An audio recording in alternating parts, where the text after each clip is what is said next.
Why isn't there a Gordon Ramsay out of China? Oh.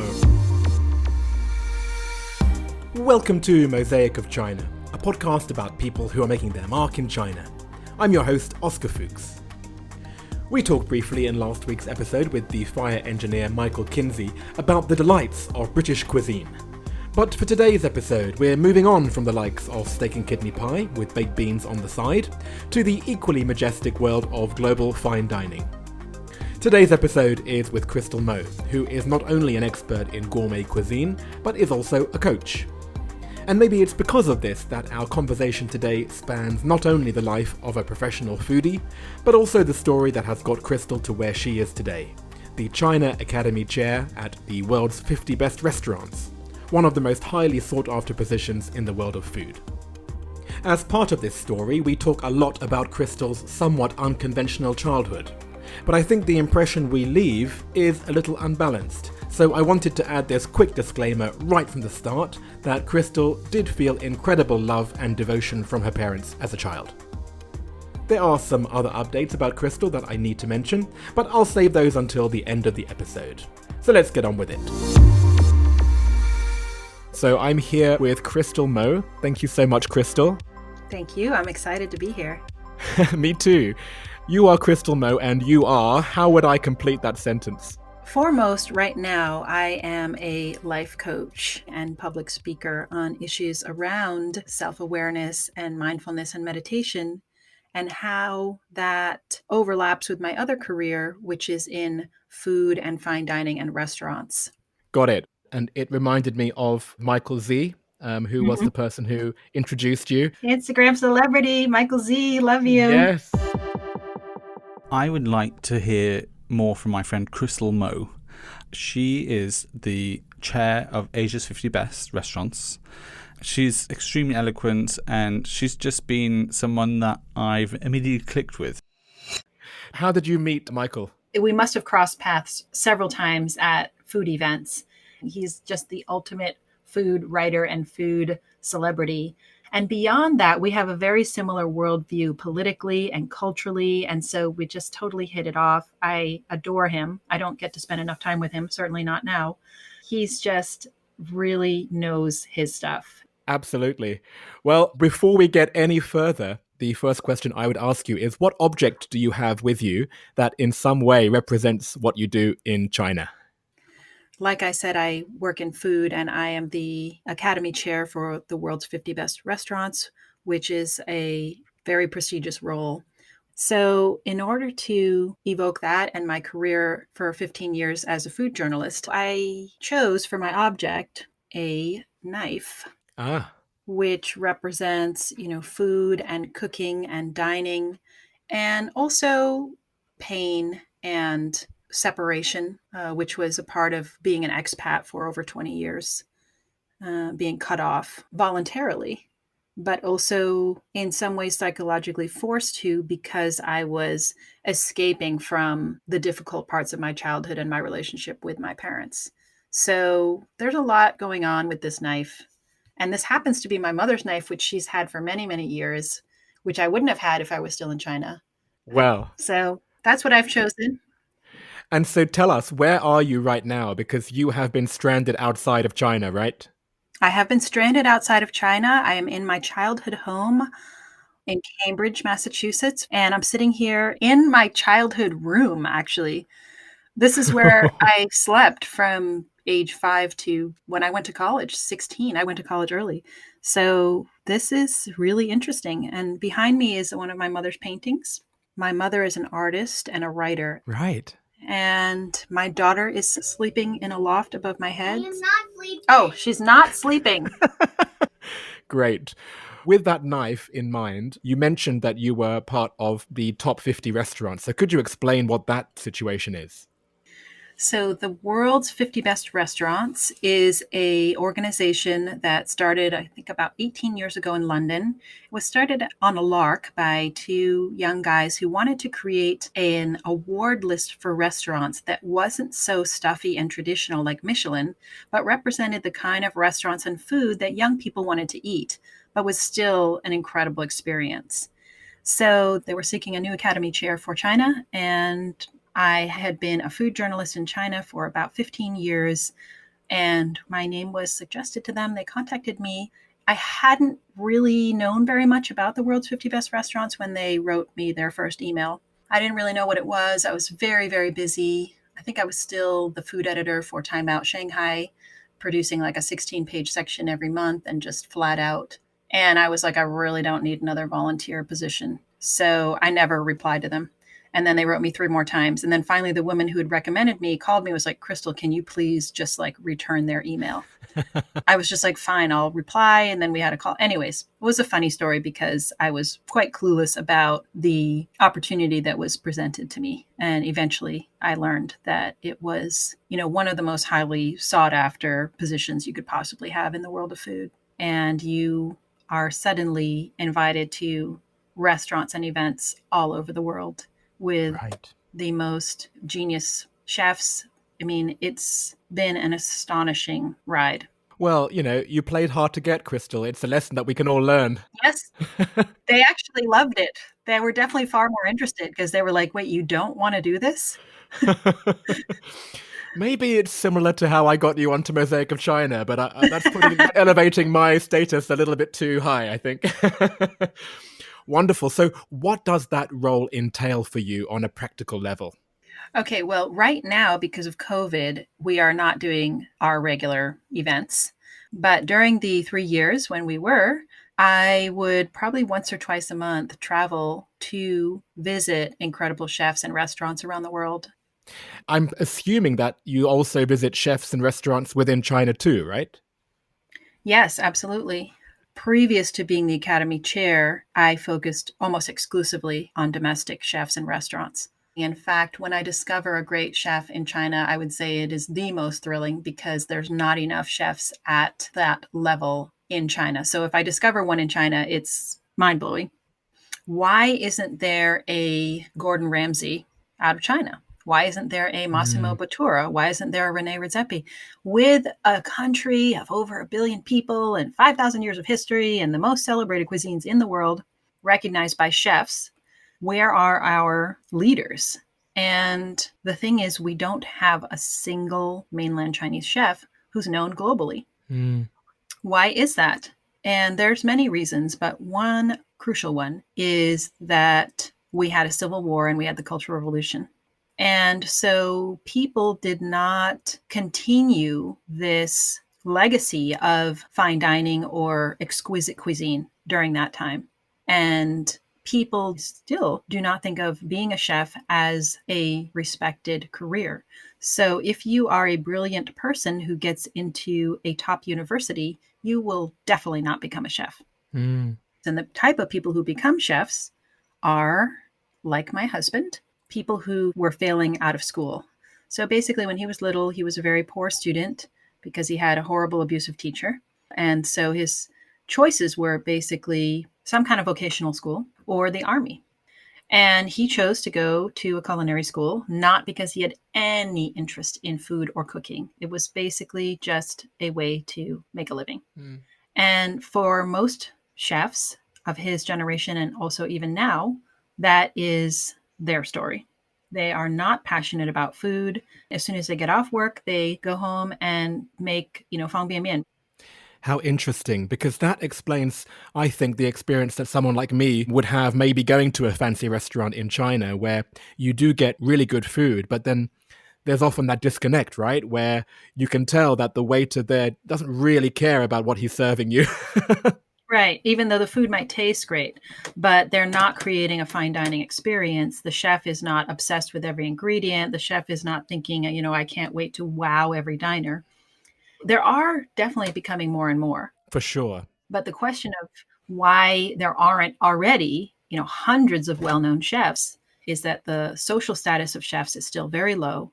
Therefore, it creates this vacuum of talent in the F&B industry. Thanks to the booming economy in China over the past 20 years, many chefs from all over the world came to Shanghai.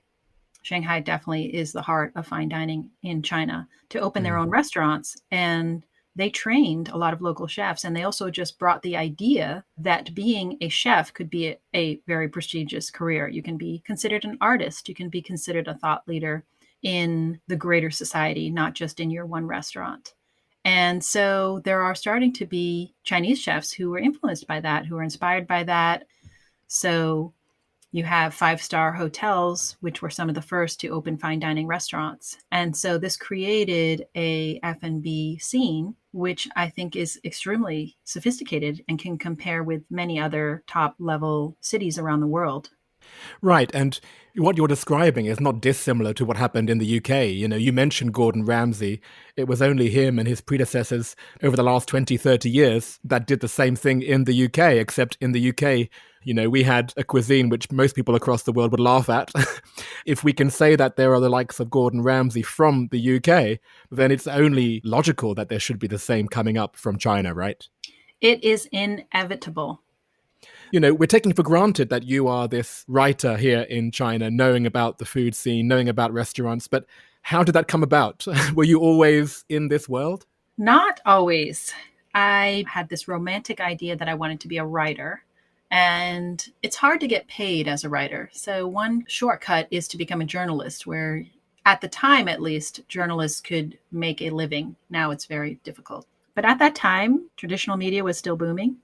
I was graduating from a UC Berkeley Chinese training program at Tsinghua in Beijing. And I was in the right place at the right time because the sleeping dragon was awakening and everyone wanted to know what was going on in this mysterious country of China. I got a job as a China correspondent for one of the major Time Warner magazines in the region. It was called Asia Week. At that time, it was a very influential publication, and beginning of 2002. I wanted to go freelance, so I started pitching stories to travel magazines. And when you write for a travel magazine, you always end up writing about food because that's what people do when they travel. They want to know where to go out to eat. And that was how I started to write about food, serendipitously.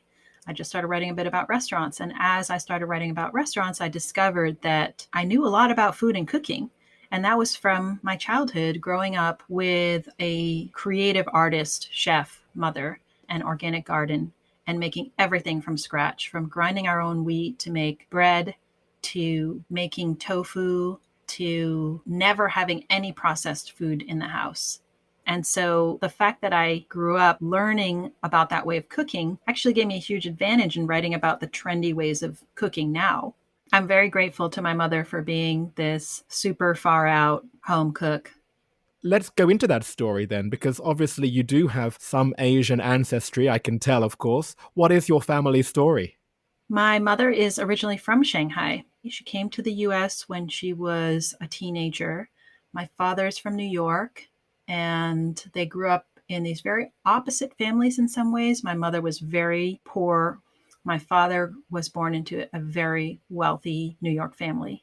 But both of them had extremely traumatic childhoods with parents who were either absent or completely absorbed in other parts of their lives. Interesting. And so, did that also transfer to your childhood, or was it relatively happy? I would say it was relatively happy, relative being the key term. They were both carrying the tragedies of their own childhoods.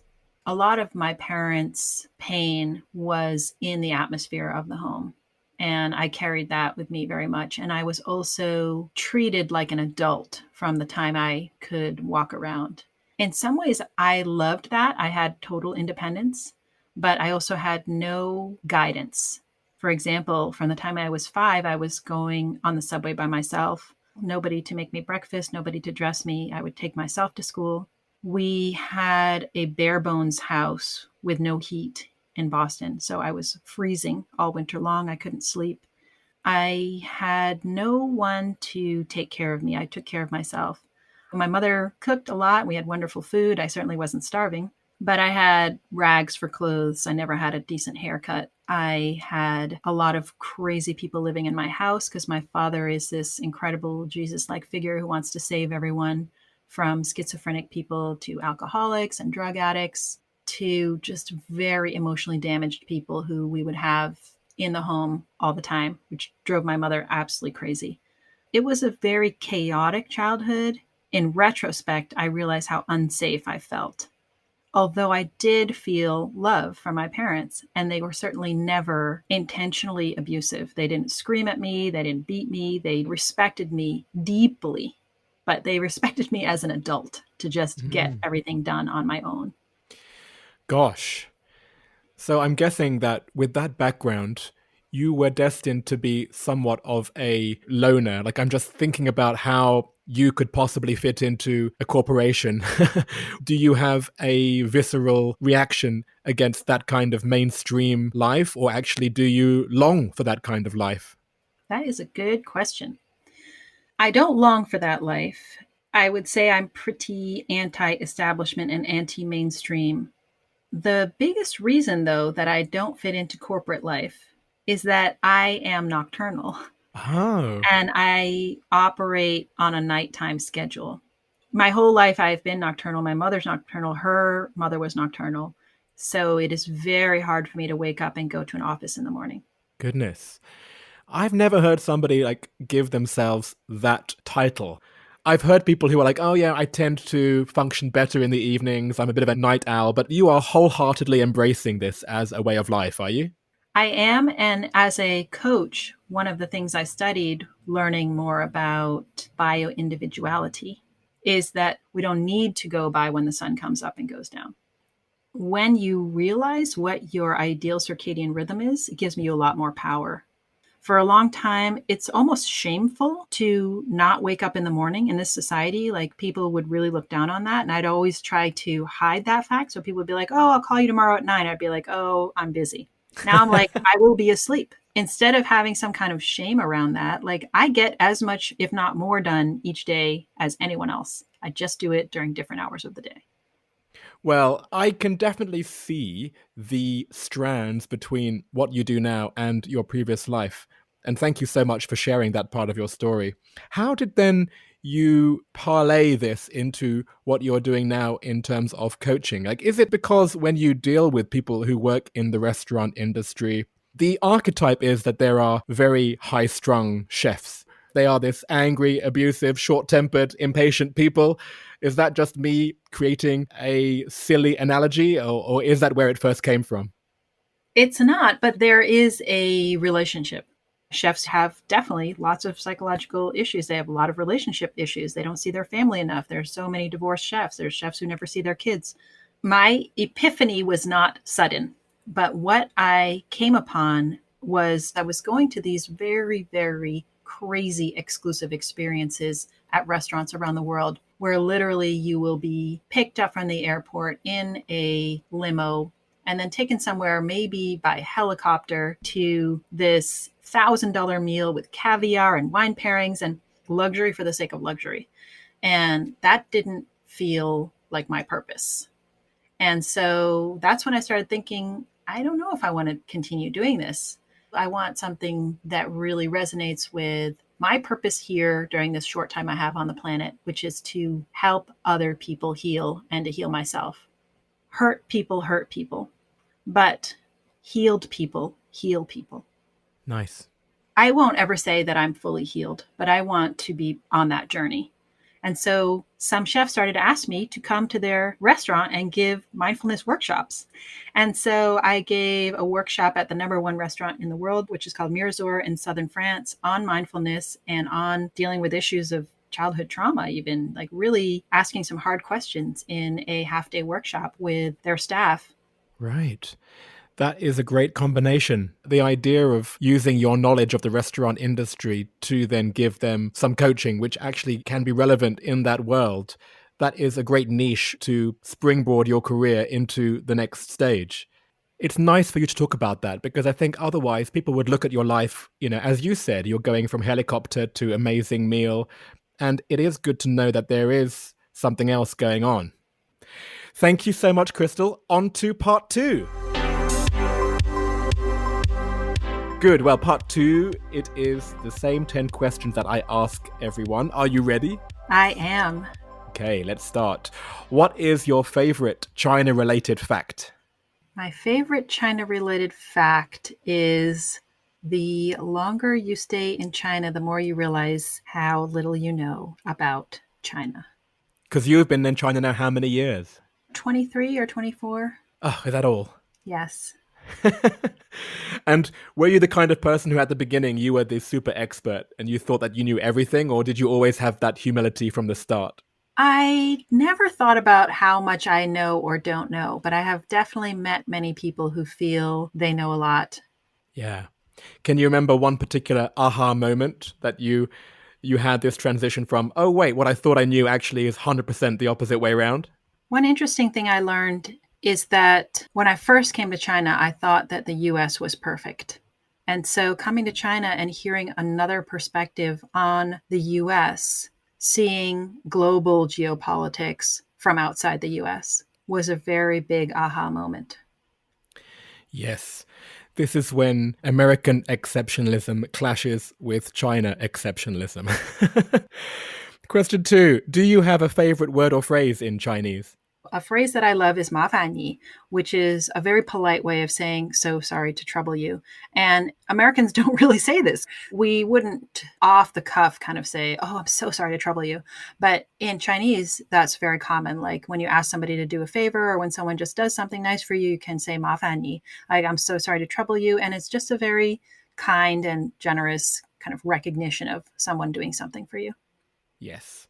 Although I would take exception to say that the Americans are not polite. I think Americans can be very friendly and polite, of course. Very friendly. The Brits use their politeness as a weapon sometimes. I'm not allowed to say that, but I will agree with you. What is your favorite destination within China? Yunnan and Shangri-La, where it's the Switzerland of China. Absolutely stunning. Every other person, when answering that question, says Yunnan. So I think I should call this podcast Mosaic of Yunnan. Yeah, it's something else, isn't it? I would say if everyone says Yunnan, that's the right answer. I mean, Yunnan is so diverse. I had my honeymoon in Xishuangbanna, which is basically Ah, subtropical, and we were in the rainforest in an orchid forest. And then I've also been to the northern parts around Shangri-La up into the snow-capped mountains, all in one province. yes, and everything in between. Great. Next question. If you left China, which to you is actually the reality right now, hopefully temporarily and not for much longer, what would you miss the most and what would you miss the least? So I should reword that to what do you miss the most and what do you miss the least? The people and the people. So Chinese are not great as strangers. Mm, Americans are very friendly and have a warmth to them that you can have some kind of friendly interaction with a stranger, which I think makes just walking around the city feel like more of a community. And yet, Chinese, while they can be quite cold and selfish to strangers, they are so warm and generous as soon as you are on any kind of friendly terms with them. You go to their house and they will cook you a banquet and take care of you. And so that kind of warmth and generosity is something that struck me as a student when I first went to China and lived in Nanjing. And so I would say that I don't miss being a stranger in China, but I do miss being a friend. lovely. And there's quite a theme, isn't there? Because we're talking about this politeness.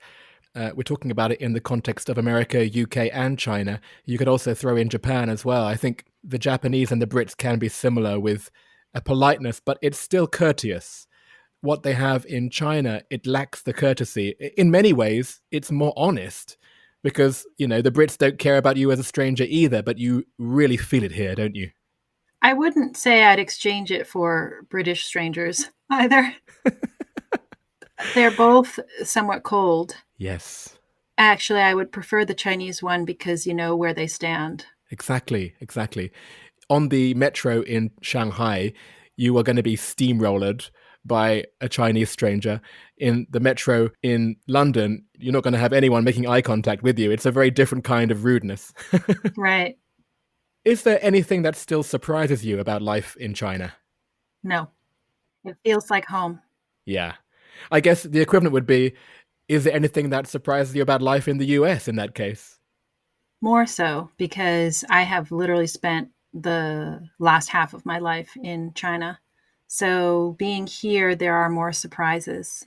I have been the recipient of so much generosity here during COVID and warmth from strangers who heard Yes. my story and would deliver food and clothing for my daughter and a bicycle and babysitting. I mean, it's been astonishing.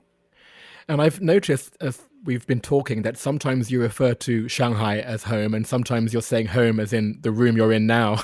Do you have this bifurcated home existence, or actually it just depends on where you are?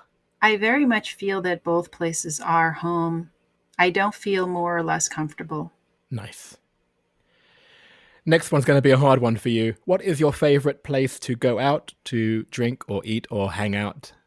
I'll just say one place that I love, which was a cocktail bar I used to go to every Friday with my girlfriends for years, and that's Senator Saloon in the French Concession, where they Nice. make perfect classic cocktails, including my signature drink, the Sidecar.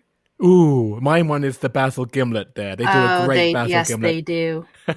They do. And it's just consistent every time. I love the bartenders there. I love Mm. the guy who founded it, David Schroeder, a brilliant American bartender and specialist. And they also have the most amazing bar snacks out of any bar. Even the freebie chips they give you seem to be elevated. Small and perfect. Nice. What is your favorite WeChat sticker? Oh, Okay. right. Oh, I like this. That's very good. Well, this is just a handy sticker because in WeChat groups, often people will like accidentally send something or say something inappropriate, and you just need to have a sticker for that occasion. It literally happens like every day. So that's just a fun one. Can you quickly describe it? So this is a sticker that has just a giant button that says unsee. So this person is just frantically tapping this button, unsee, unsee, unsee, unsee. Like, please just take me back to 5 seconds previous in time and let me not have seen that thing. I've never seen this used. I love it. I'm I going to hope have you'll to start steal this using one. it. Totally. How can I not? Next question. What is your go-to song to sing at KTV? I would rather stab my eyes out with forks than go to KTV. You have obviously been, though. You haven't been able to avoid it entirely. I really have only been maybe 3 times in my early career in China before I realized that I will never go again. People who don't get paid to sing should not sing. What about in your daily life? Like if you're having a shower, if you're whistling down the street, do you have a song that you like to sing? Well, I'm thinking of a song that nobody will know, but it's a song by a wonderful folk singer, which I've been listening to a bit more recently. Her name is Katie Curtis, and the song is called Magnolia Street. It's a Okay. beautiful song. She's an amazing singer-songwriter. I love acoustic guitar, folk singing. Yes. And finally, what other China related media or sources of information do you rely on? Well, I do love the more long form writing about China in the New Yorker. So I will read their essays written by some of the top writers like Peter Hessler. Well, thank you very much, Crystyl. Thank you, Oscar. It's really been a pleasure. I feel like I could talk to you for 2 more hours.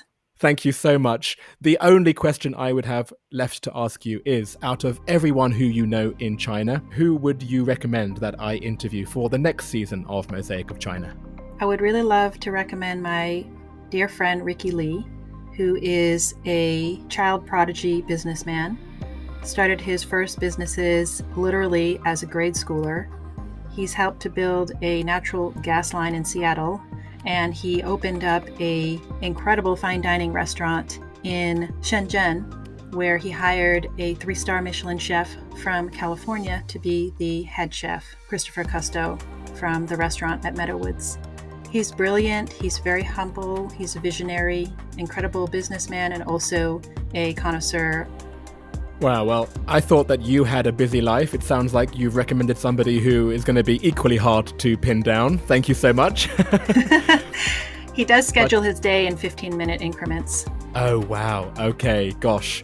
Well, thank you so much. He sounds fascinating. I can't wait to meet him. And thank you again, Crystyl. That was a real pleasure. It's been an incredible honor to chat with you. At the beginning of today's episode, I mentioned that there were a few updates to share since the recording of the conversation. Well, sadly, Crystyl is still stranded in the US because family reunion visas are still not being issued for China.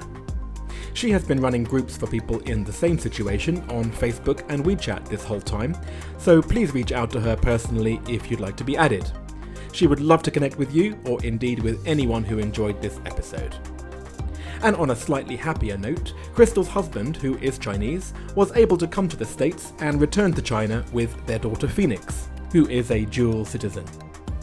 This has left Crystyl with all the more time to focus on the biggest project that she has run this year, which has been producing and directing her mother's cooking show, Mother Zen Chef.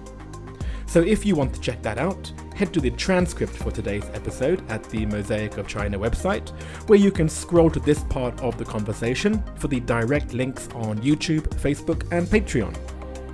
Speaking of Patreon, that's one of the 3 ways that you can also check out the premium version of the podcast, which includes an extra 10 to 15 minutes of extra content every episode. Here are some clips from today's show. Much to their surprise, almost every chef came, including Ferran Adria of El Bulli, a god in the culinary world. Ancient ways of cooking, using pickling and using the whole animal or the whole vegetable, the most stereotypically rude and arrogant and condescending service. I wrote a scathing review for Time Out. I have a superpower, which is that I metabolize alcohol very efficiently. It's the Oscars of food. To have a spot on that list cements you in the firmament of great chefs. He was in the kitchen. I went in the kitchen. I met him there. Basically love at first sight. And I was like, wrap him up and I'm taking him home. And finally, you can see all the images from today's episode on all the usual places, including photos from Crystyl's childhood, some from the first time she stepped foot in China in 1995, some shots with her husband, mother and daughter, and of course there are also great photos of Crystyl alongside some of the world's top chefs, including Dan Barber, Rene Redzepi, the Rocker Brothers and Heston Blumenthal. Mosaic of China is me, Oscar Fuchs, with artwork by Denny Newell. A great accompaniment to today's show is the interview with the China street food tour guide Jamie Barris from Season 2, Episode 2.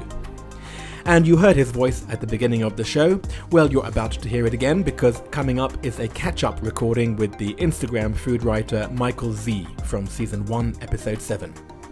So be sure to listen to Michael's original episode if you haven't done so already, and I'll see you back here again next week, where, who knows, there might also be a connection to food.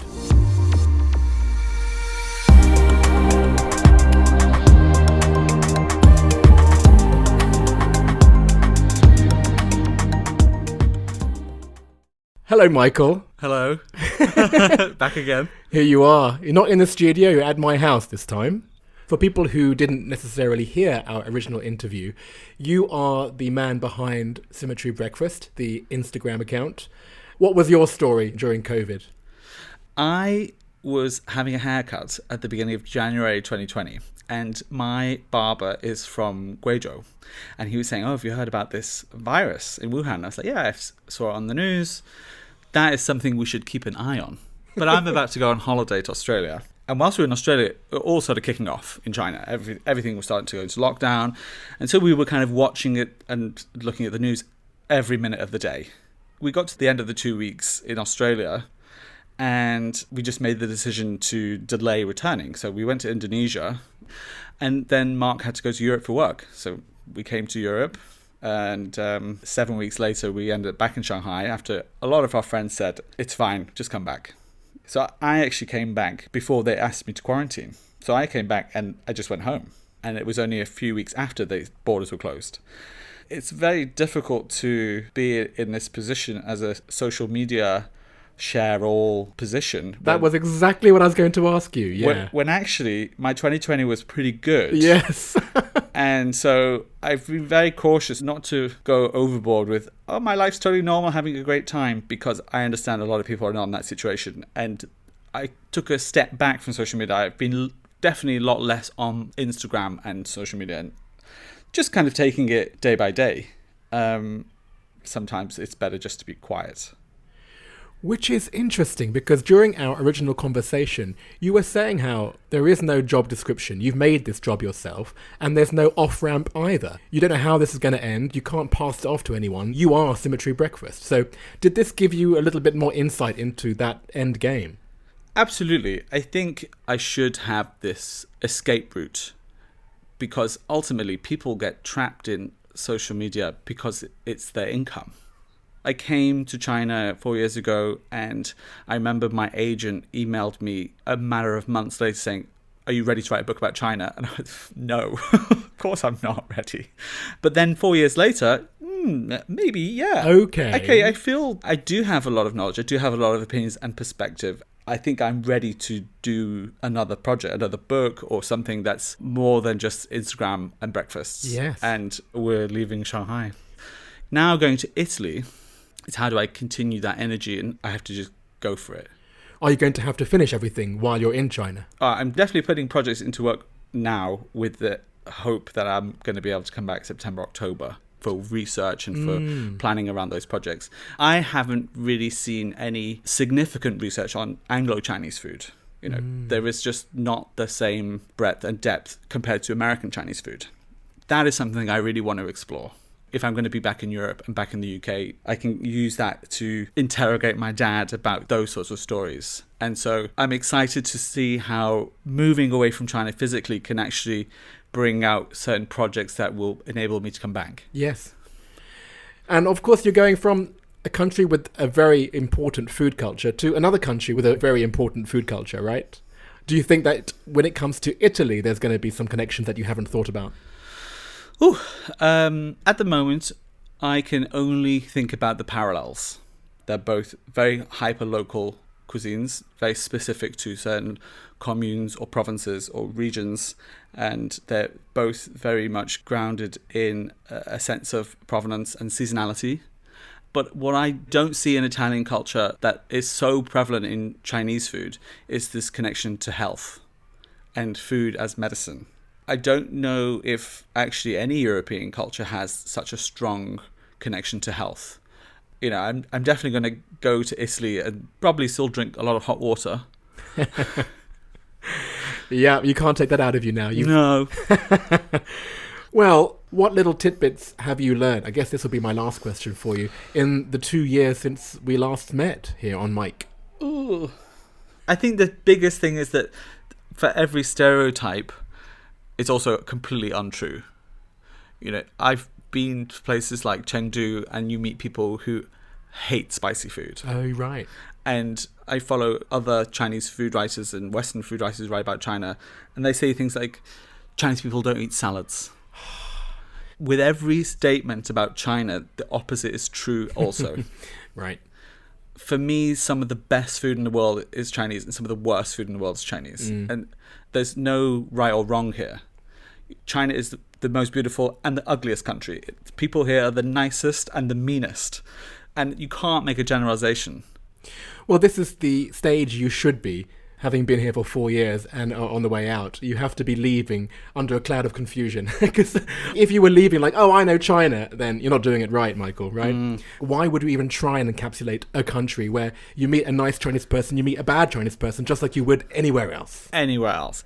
So on that note, and we've talked about the other food influencers. One of them, of course, is the lady who you referred to me for season 2, Crystyl Mo. Oh, yeah. And it will be alongside Crystyl's episode that we release this catch-up. Oh, amazing. So have you been in touch with Crystyl at all since she's been locked out the whole time? Yeah, we've only spoken a handful of times. Her situation, I feel terrible for her situation. Yes, and she seems to have a very philosophical idea about how to live life. You have to just get on with it. I believe that's what everyone who is in that situation is doing. Sure. But thank you. It has been great to have you as part of this mosaic. And this is the first catch-up. I hope there are many more in the future. Brilliant. Thanks so much for having me.